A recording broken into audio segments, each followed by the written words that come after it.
Don't be afraid to step in the front. Don't be afraid to say, excuse me, repeat yourself. Don't be afraid. It's hard not to, because it's something new and some people don't like stepping into a new world, like me.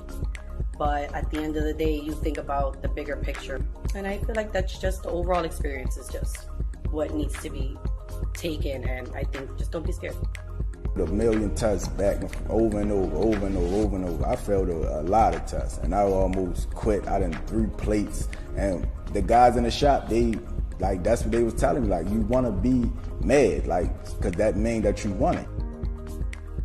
If you don't know how to fail, then you'll never be able to get nowhere, because you're going to be stagnated. So I feel as though, as a person, period, like, when you fail at something, it's a learning experience, because you learn from it.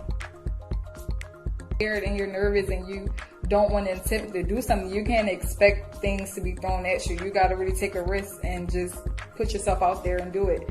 So if you're nervous, I'll say go for it. You know, if it's something that you really want, definitely go for it.